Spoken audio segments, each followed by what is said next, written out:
व्यक्ति मुझसे मिलने आ रहा है तो यही कहता है कि this time India is lucky कि आपको बुद्धिस्ट प्राइम मिनिस्टर मिला।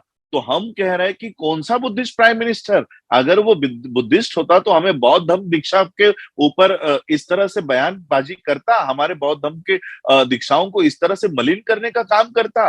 ये लोग कोई बुद्धिस्ट नहीं है। इस तरह से पहचान इन्होंने वर्ल्ड के अलग अलग देशों के सामने की है। मेरे साथ मेरे ही वैन में ताइवान के इंटरनेशनल मिनिस्ट्री अफेयर्स के मिनिस्टर मेरे साथ थे और तब वो भी ये कह रहे थे कि क्या मोदी बुद्धिज्म को फेवर नहीं करते, ये क्या सारा नाटक चल रहा है? तो आज इनका नाटक हमने वर्ल्ड के सामने एक्सपोज किया है कि इनको कोई बुद्धिस्ट बौद्धों से प्यार नहीं है ना ही। मैं तो आपको ये जानकारी आपके चैनल से पहली बार भारत में दे रहा हूं, बल्कि ये बोलना भी हमारे लिए यहाँ पर बहुत खतरनाक है कि हम भारत में पहुंच पाएंगे कि नहीं। यहाँ पर इन्होंने, मोदी ने कई कितने सारे गवर्नमेंट के पास जाकर भारत में बुद्धिस्ट साइट्स के लिए इन्होंने पैसे मांगे हैं कि हमको भारत में ये सारी बुद्धिस्ट जो साइट्स है इसको फिर से खड़ा करना है, पुनर्जीवित करना है, इसका पुनरुद्धार करना है, तो हमें पैसे चाहिए। ऐसा करके कितने देशों से इन्होंने पैसे लिए हैं। आज मैंने एक फेसबुक पे ट्वीट किया था, ट्वीट से मैंने डिलीट नहीं किया, फेसबुक पेज से मैंने डिलीट कर दिया कि जितना बड़ा स्कैम हर्षद मेहता ने नहीं किया होगा, जितना बड़ा स्कैम राफेल का नहीं है, बोफोर्स का नहीं है, उससे कई ज्यादा बड़ा स्कैम भारत के बौद्धों के साथ हो रहा है। और ये आज से नहीं, नेहरू से चला आ रहा है। और नेहरू के समय से ये जो चला आ रहा है, ये मोदी के समय तक और इससे आगे चला आता रहेगा, क्योंकि हमारा रियल बौद्धों का रिप्रेजेंटेशन यहां से खत्म हो चुका है। जो हालत हमारी मेंबर ऑफ पार्लियामेंट के सीट्स की है, मेंबर ऑफ लेजिस्लेटिव असेंबली की सीट्स की है, वही हालत हमारी वर्ल्ड में बौद्धों के सीट्स पर हो गई है। जैसे हमारा कोई भी एमपी और एमएलए ये शेड्यूल कास्ट का नहीं है, ये अंबेडकराइट नहीं है, ये बीजेपी ने अपने दलाल एजेंट्स वहां पर बिठा रखे हैं। उसी तरह से बौद्धों के एजेंट्स दलाल इन्होंने यहां पर भेजे हुए हैं। तो कितना सालाना लगभग कितना कितना पैसे की मदद होती है, करती है वो सरकार, भारत सरकार? सालाना आप अगर, इसलिए मैंने कहा अगर इसकी इंक्वायरी हो, एक सीबीआई ईडी यहां पर होनी चाहिए इंटरनेशनल लेवल की। अगर इसकी प्रॉपर इंक्वायरी हो तो वर्ल्ड के बुद्धिस्ट कंट्रीज ने भारत को लाखों करोड़ डॉलर्स में पैसा दिया हुआ है, लाखों करोड़ डॉलर्स में, जिसका हिसाब आप नहीं लगा सकते। आपके गंगा को सफाई करने का पैसा यही से आया है, आपके बुलेट ट्रेन का पैसा यही से आया है। अब कई सारे प्रोजेक्ट्स जो चल रहे हैं वो सारे के सारे बुद्धिस्ट कंट्रीज हमें इंडिया को दे रहे हैं। आज मैंने कम से कम मैंने आज एक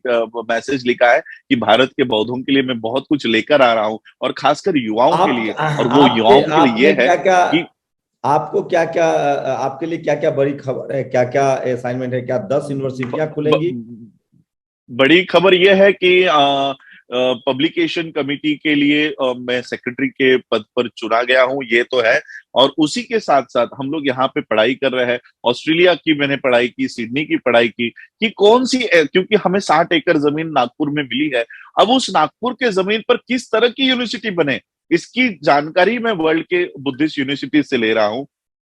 और आज तक कम से कम 10 यूनिवर्सिटी के डीन से हमने बात की है, और ये यूनिवर्सिटी की एक एक रेप्लिका, एक एक बिल्डिंग हम वो नागपुर यूनिवर्सिटी के प्रांगण में तैयार करेंगे। और हमारे जो बच्चे आज बहुत बड़े पैमाने पर भारत छोड़कर बाहर जा रहे हैं, जो लोग अफोर्ड कर पाते हैं या जिनको स्कॉलरशिप मिलती है वो तो बाहर जा सकते हैं, लेकिन जिनके पास पैसा नहीं है, जो स्कॉलरशिप में चुना नहीं जाता, वो कहाँ जाएगा? और इसलिए हमारा बच्चा भारत में ही बैठकर अपने ही घर पे रह के वो अंतरराष्ट्रीय दर्जा की शिक्षा प्राप्त करे, ऐसी यूनिवर्सिटीज हम लेकर जा आ रहे हैं। जैसे अभी यहाँ पर हमने 2 यूनिवर्सिटीज से हमने बात कर रखी हुई है, एक तो महामुकुट बुद्धिस्ट यूनिवर्सिटी और महाचुला लॉन्गकोंग बुद्धिस्ट यूनिवर्सिटी। ये 2 यूनिवर्सिटीज की ब्रांचेस हम इंडिया में लेकर आ रहे हैं, जो थाईलैंड की है। बाकी यूएस की टेक्सास यूनिवर्सिटी हो, बाकी की अलग अलग यूनिवर्सिटीज हैं। तो ये सारी यूनिवर्सिटीज की एक एक ब्रांचेस हम लोग इंडिया में खड़ी करेंगे, जिसके लिए हमें वर्ल्ड फेलोशिप ऑफ बुद्धिस्ट और वर्ल्ड बुद्धिस्ट यूनिवर्सिटी, ये 2 कमिटीज का, 2 ऑर्गेनाइजेशंस का बहुत बड़ा फायदा होगा। और इसके साथ साथ एजुकेशन तो है ही, अब ताइवान के साथ साथ हम बैठकर ताइवान के गवर्नमेंट से भारत के बौद्धों के लिए क्या क्या उपक्रम हम चला सकते हैं नौकरियों के। उन्होंने कहा कि आपके कितने भी बच्चे हमारे यहाँ पढ़ना चाहे तो फ्री ऑफ कॉस्ट हम उनको पढ़ाएंगे, आना जाना रहना खाना पीना ये सारा का सारा आपके बच्चों का सारा भार हम लेने के लिए तैयार है, क्योंकि मैंने उस तरह से उनको ये बताया है कि किस तरह से हमारे ऊपर अन्याय अत्याचार हो रहा है। तो कई देशों के दरवाजे अब प्रॉपर बुद्धिस्टों के लिए खुल जाएंगे। ऑस्ट्रेलिया का दौरा कैसा रहा बंदी जी? जी, ऑस्ट्रेलिया का दौरा भी बहुत बढ़िया रहा। मेलबॉर्न में गए, Melbourne Buddhist university, Melbourne Buddhist society के लोगों ने मुझे वहां पर फेलिसिट किया।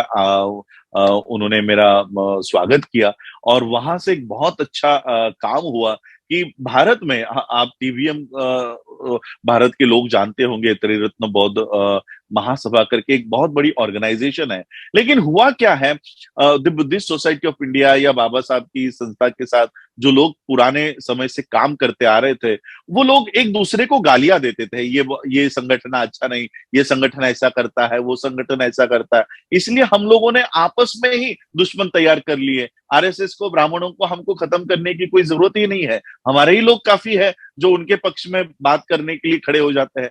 तो हमने आपस में ही दुश्मनी शुरू कर ली और इसलिए आज वहां से एक अच्छा मैत्री का संदेश लेकर आया हूं कि टीबीएम त्रिरत्न बौद्ध महासभा ये भी बाबा साहब को मानती है। बाबा साहब के साथ संघ रक्षित जो है उनकी मुलाकात हुई है और संघ रक्षित की मूवमेंट और बाबा साहब की मूवमेंट कोई अलग अलग नहीं है। और इसलिए टीबीएम ये वर्ल्ड लेवल पर बुद्धिस्ट सोसाइटी ऑफ इंडिया को मदद करके, सहायता करके, जो रिसोर्सेज अगर बुद्धिस्ट सोसाइटी ऑफ इंडिया के पास नहीं है वो बुद्धिस्ट सोसाइटी को देने का काम टीबीएम करेगी। और बुद्धिस्ट सेमिनरीज यानी बौद्धों की शिक्षा, बौद्ध प्रचारक जो है उनको ट्रेन करके बौद्धों में भेजने का काम भी नेशनल लेवल पर, इंटरनेशनल लेवल पर टीबीएम के साथ हम लोग बैठकर करेंगे। तो ये एक, मुझे लगता है ये हमारी दौरे की एक बहुत अच्छी बात ये रही। दूसरी बात ये अच्छी रही कि वहां पे पार्लियामेंट में मेरा दौरा रखा गया था और पार्लियामेंट्रियन ने हमें वहां पर जो बताया कि उस देश में किस तरह से 140 धर्म के लोग वहां पर रहते हैं। 140, सोचिए 140 धर्म वहां पर रहते हैं। आज तक किसी में भी धर्म के नाम पर दंगे वहां पर नहीं हुए हैं। सिर्फ 120 साल हुए हैं ऑस्ट्रेलिया के देश को, ये देश अभी बसाया गया है और 120 साल हुए हैं। 140 देश रिलीजन के लोग वहां रहते हैं, लेकिन किसी भी धर्म पे किसी दूसरे धर्म का कब्जा नहीं है, दबाव नहीं है कि आपको हमारा धर्म अपनाना है या हमारे धर्म के हिसाब से चलना है या ये कंट्री इस धर्म की कंट्री होगी, ऐसा कुछ नहीं है। और फिर वियतनामीज जो बुद्धिस्ट वहां पर मेंबर ऑफ पार्लियामेंट बने हैं, उन्होंने कहा कि आपके मल्टीकल्चरलिज्म को हम लोग सपोर्ट करते हैं। जो भी कल्चर आपका बौद्धों का है वो उसका सम्मान अलग अलग जाति के और धर्म के लोगों को करना चाहिए। ये बौद्धों 22 प्रतिज्ञा अगर बौद्धों का कल्चर है तो उस कल्चर को बाकी के धर्म के लोगों को एक्सेप्ट करना होगा कि ये हमारा कल्चर है। हम किसी भगवान को गाली नहीं दे रहे, हम सिर्फ ये कह रहे हैं कि बौद्ध होते समय हम ये पुरानी रीति रिवाज को छोड़कर हम आ रहे हैं। राम, ब्रह्मा, कृष्ण, महेश, गणेश, इसको छोड़कर आ रहे हैं, हम इनको नहीं मानेंगे और इसकी पूजा नहीं करेंगे। बताइए कौन सा अपशब्द इन वाक्यों में है? एक भी अपशब्द नहीं है। और अगर अपशब्द है तो पिछले साल भी राजेंद्र पाल गौतम हमारे साथ में 22 प्रतिज्ञा ले रहे थे उसी मैदान से, तो उस समय ये तिवारी को बुरा क्यों नहीं लगा? इस समय इनको राजनीति करनी है, आप करो, वो आपका। भारत में आकर अब आप क्या करेंगे? अब आगे क्या है रणनीति आपकी?